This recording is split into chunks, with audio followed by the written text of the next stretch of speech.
Despite publicly living as a black woman for years, George Washington University Associate Professor Jessica Krug admitted Thursday that she is actually a culture leech who is white.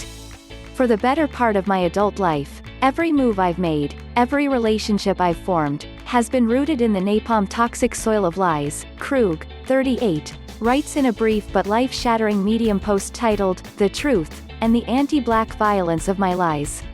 The self-proclaimed historian of politics, ideas, and cultural practices in Africa and the African Diaspora, goes on to detail a lengthy trail of public deception.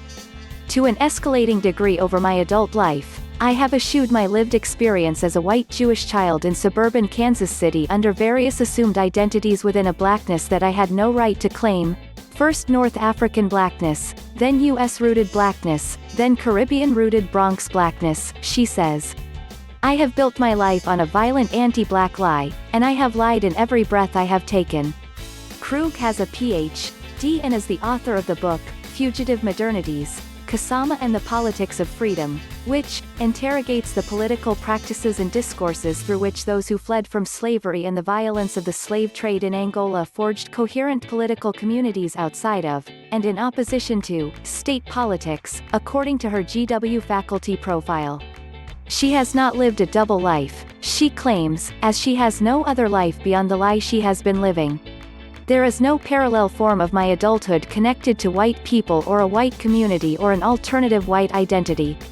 I have lived this lie, fully, completely, with no exit plan or strategy, Krug writes.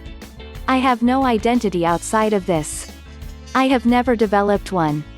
While she blames childhood trauma for planting the seeds of race appropriation, she at no point asks for forgiveness or attempts to justify her choices, but instead eviscerates her decisions and admits she has no idea how to move forward. Mental health issues likely explain why I assumed a false identity initially, as a youth, and why I continued and developed it for so long, she writes. When I was a teenager fleeing trauma, I could just run away to a new place and become a new person.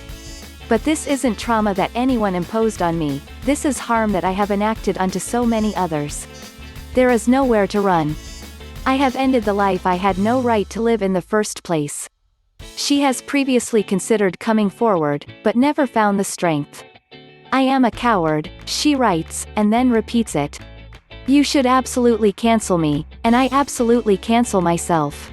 However, she doesn't explain why she decided to finally tell the truth.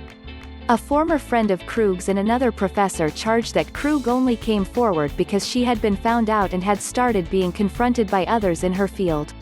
Krug admits she doesn't know where she can go from here.